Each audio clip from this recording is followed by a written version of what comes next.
साए में जिसके बहुत ख्वाब सुहाने देखे, साए में जिसके बहुत ख्वाब सुहाने देखे, आज दीवार वो ठोकर से गिरा दी तूने। मुझे इस बात का गम नहीं, मुझे इस बात का गम नहीं कि बदला है जमाना, तुम ही मेरी मोहब्बत हो, कहीं तुम न बदल जाना। पत्ती पत्ती गुलाब हो जाती है, पत्ती पत्ती गुलाब हो जाती है, हर कली महबे ख्वाब हो जाती है। तूने डाली ना मैक्सा नजरे, तूने डाली ना मैक्सा नजरे, वरना शबनम शराब हो। बनी हो जान तो दिल का अरमान भी बनो, बनी हो जान तो दिल का अरमान भी बनो, यूं आकर जाना अच्छा कभी मेहमान भी बनो।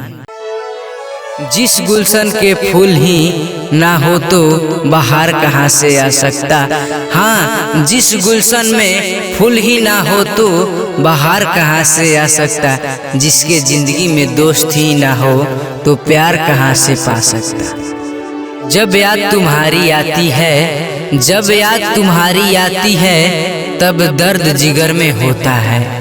जब याद तुम्हारी आती है तब दर्द जिगर में होता है। हाँ हर रोज रात को रोता हूँ जब सारी दुनिया सोती है। होठों की हंसी देख ली अंदर नहीं देखा, होठों की हंसी देख ली अंदर नहीं देखा, यारों ने मेरे गम का समंदर नहीं देखा। हमने तुम्हें अपना समझ कलेजा चिर दिखा दिया, हमने तुम्हें अपना समझ कलेजा चिर दिखा दिया। हाँ तुम्हारी नियत ही कुछ और थी, तुमने खंजर चला दिया। कुछ देर तक वो मेरे हम सफर रहे, कुछ देर तक वो मेरे हम सफर रहे, यही पल जिंदगी में बेशकीमती रहे।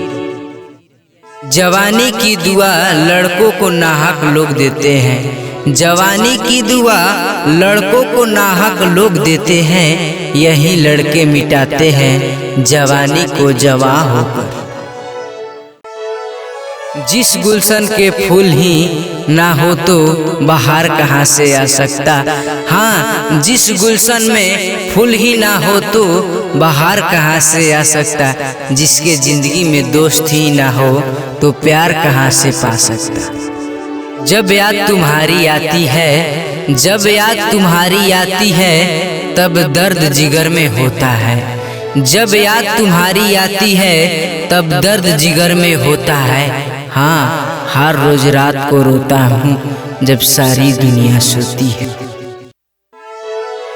मिलते भी हैं तो कतर के निकल जाते हैं, मिलते भी हैं तो कतर के निकल जाते हैं। हाय यहाँ मौसम की तरह दोस्तों भी बदल जाते हैं।